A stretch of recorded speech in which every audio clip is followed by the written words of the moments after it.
예, 반갑습니다. 예, 부산대학교 정재준입니다. 우리나라 원전의 역사는 생각보다 깁니다. 1950년대 우리나라가 자원 부재, 특히 전력난 이렇게 이제 어려울 때 이승만 대통령께서 이제 원자력을 해야 되겠다 이렇게 생각을 했습니다. 그래서 미국 사람들한테 물어보니까 이게 얼마 걸리냐 물어보니까 한 20몇 년은 최소한 노력해야지 뭐가 될 것 같다 했는데 어쨌든 착수했어요. 그래서 그 당시에 아주 우리가 국민소득이 100불이 채 되지 않을 때 대략 한 200명 정도를 유학을 보냅니다. 유학이란 것은 뭐 석박사 과정도 있지만 주로 단기 뭐 6개월씩 이렇게 선진국에 보내서 이제 1950년도에 원자력 기술의 씨를 뿌리거든요. 그리고 그게 이제 서서히 결실을 맺기 시작해서 1960년대 후반에는 이제 우리가 원자력 발전소를 도입하기로 결정을 하고 60년대 말에 이제 건설을 착수해 가지고 1978년에 처음으로 우리나라 고리 1호기를 이제 운영을 하게 됩니다. 그게 이제 우리나라 원자력 역사의 시작이거든요. 78년도에 운영을 시작해서 80년도에는 기술자들을 모아 가지고 설계 기술을 자립하려고 엄청나게 노력했습니다. 그래서 외국에 파견도 많이 하고 해가지고 1990년대 초반에 우리가 발전용 원자로에 대한 설계 기술을 자립해요. 그리고 그 당시에 연구용 원자로에 대한 설계도 이제 기술을 많이 노력을 하고요.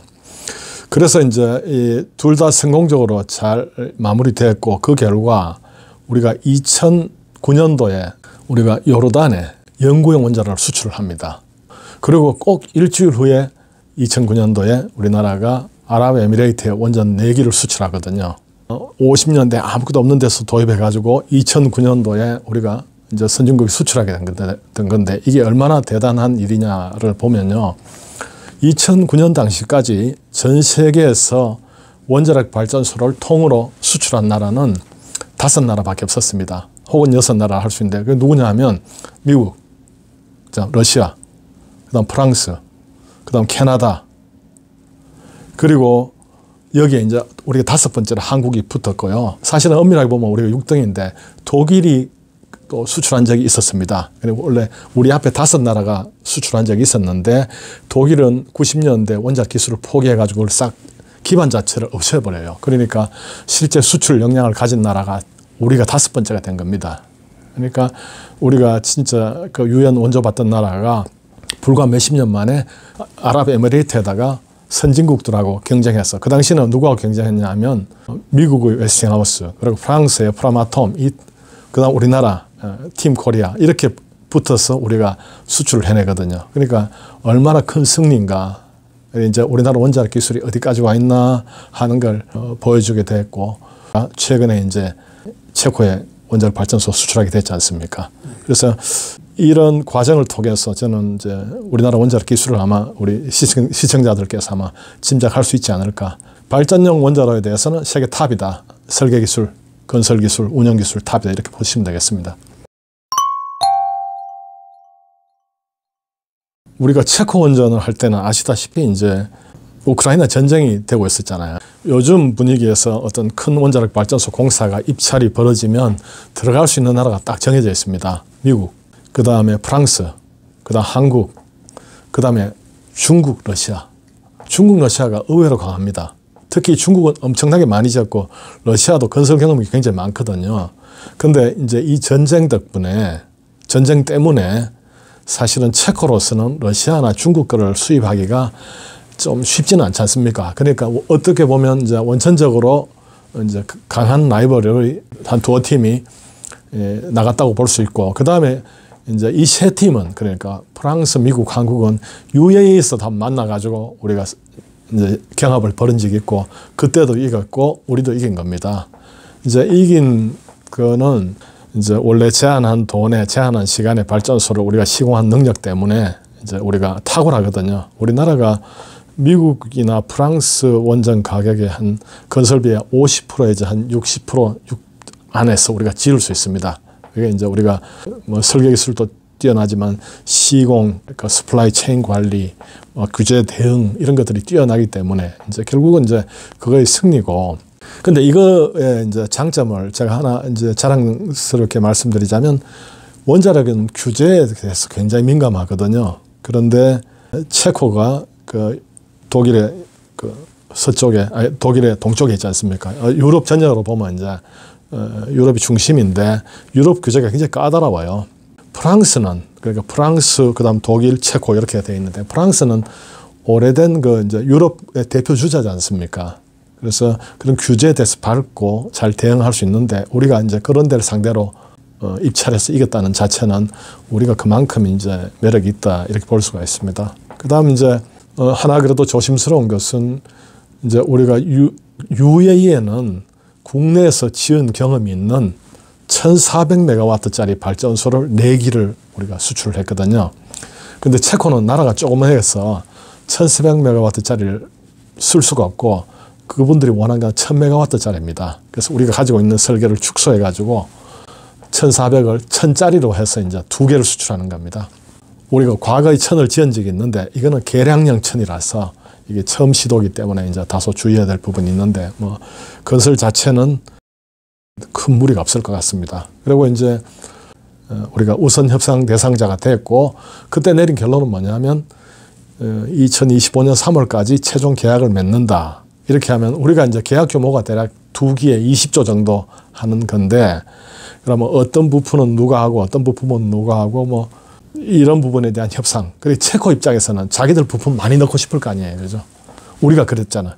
우리가 설계기술 자립하듯이 이 사람들도 자립하고 싶어 하거든요.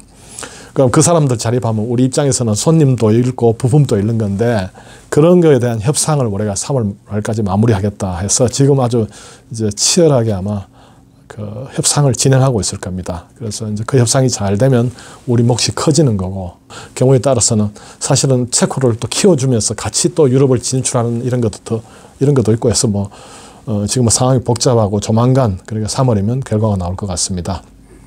그리고 또 하나의 변수는 웨스팅하우스가 아마 언론에서 보셨을 것 같은데 미국의 웨스팅하우스가 지재권 주장하면서 또 이렇게 시시비비를 이제 따지고 있는데 그래서 아무튼 체코 수준은 거의 뭐 지금 아직까지 별말 없는 거 보면 이제 3월 말에 계약 맺는 건 확실한 것 같습니다.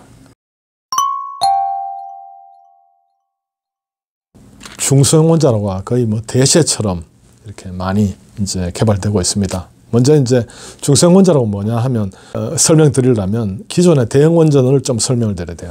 기존에 우리가 대형 원전 하면 전기를 만들기 위한 원자로, 발전용 원자로를 하는데 이게 전 세계적으로 출력이 한 1000메가와트에서 요즘 기술로는 1000메가와트에서 큰 거는 1600메가와트까지 짓습니다. 그죠? 이렇게 하다 보니까 발전소가 어마어마하게 커지고 한 개의 가격이 예를 들어 국내에서 건설해도 우리나라는 1400인데 가격이 예를 들어 뭐 6조, 7조, 6조 예를 들고 이번에 수출하는 거는 1000인데 10조 이야기하고 있거든요. 그래서 덩어리가 보통은 2개 같이 지으니까 뭐 20조, 40조 이렇게 넣으니까 투자자 입장에서는 뭐 파이낸셜 리스크가 굉장히 커요. 그리고 또 발전소가 대형화되면 안전 이슈도 약간 커질 수가 있습니다. 그래서 이제 요즘 중소형 원자로 갑자기 각광받는 이유는 우선은 중소형 원자로는 출력이 1000에는 1600이 아니고 300 이하를 중소형이라고 우리 정의를 하고 있습니다. 그러니까 원자로 갑자기 작아진 거죠. 이렇게 작으면 어떤 이점이 있냐면요. 원자력 발전소는 우리가 핵 분열을 중지시켜도 잔열이란 그 붕괴열이라는 열이 계속 좀 나오는데 원자로가 크면 많이 나오고 적으면 적게 나올 거 아닙니까? 근데 이게 작아지면 그냥 자연 냉각으로도 안전하게 냉각이 되거든요. 작을수록. 그러니까 점점 이제 작아지면 안전성 이슈를 완전히 이제 벗어날 수가 있고, 그 대신에 이제 단점은 뭐냐. 작아지면 좀 비싸져요. 그래서 이제 그걸 어떻게 하면 단가를 낮출까, 출력 킬로와트당 단가를 낮출까, 이걸 노력을 많이 하고 있고, 전 세계에서 한 80종 정도의 원자로가 개발되고 있습니다. 근데 제 생각에는 한 10년 지나면 한 10개는 없어질 거고, 포기하는 거죠. 또 한 10년 지나면 또 10개는 없어질 거고, 그러면 앞으로 한 20, 30년 지나면 10몇 개 남을까요? 그것들이 이제 남아서 서로 이제 시장에서 아마 경쟁할 것 같습니다. 자, 그러면 우리는 SMR이 잘 준비되었느냐 하면, 우리나라는 이미 1990년대 후반부터 2000년대 초반부터 SMR을 개발해가지고 스마트란 원자로를 한 7, 8년 전에 8, 9년 전에 만들었는데 전 정부에서 이제 그 원자력 정책에 따라서 이게 한동안 그 횡보, 그러니까 묻혀져 있다가 그때까지는 우리가 선두 그룹에 있었는데 몇 년 사이에 지금은 이제 쫓아가는 입장이 돼가지고 최근에는 이제 뭐 혁신형 뭐 SMR 해서 이걸 개발하고 있고 그래서 제 생각에 이거는 2030년 초반이 되면 시장에 나올 겁니다. 사실 우리나라 원자력 기술은 어떻게 보면 참 기적 같은 일 같아요. 1950년대 우리 전쟁 후에 우리나라가 이제 원조 받고 살던 나라가 그때 공부를 시작해가지고 2009년도에는 미국, 프랑스하고 경쟁해서 이기고 2024년도, 25년도에는 다시 또 미국, 프랑스하고 경쟁해서 국제 입찰에서 이겼다. 그 자체가 참 믿기 힘든 일이고 또 그렇게 후진국에서 이렇게 단숨에 우리 사회도 그렇고 원자력 기술도 그렇고 단숨에 올라온 사례는 전무후무하거든요. 그 결과 이제 현재 우리나라 전기의 대략 한 30% 정도를 원자력이 공급하고 있거든요. 우리나라는 이제 여러 발전 회사들이 전기를 만들어 가지고 한전에 전기를 팔면 한전은 그 전기를 사서 국민들한테 산업체한테 다시 내다 파는 겁니다. 그런데 제가 이제 원전의 경제성을 보여드리기 위해서 2022년도 통계를 보면요. 내다 팔 때는 150원에 팔아요. 그러면 원자력은 팔 때 2배 남기는 거고 딴 것은 팔 때마다 손해를 보는 거죠. 그래서 이제 뭐 작년, 재작년 한전이 적자를 보고 하는 그런 이유가 바로 그런 겁니다. 어쨌든 이걸 통해서 원자력이 얼마나 값싼 전기를 공급하느냐 하는 거고 또 우리나라 원자력 발전소가 그동안 단 한 번의 사고도 없었거든요.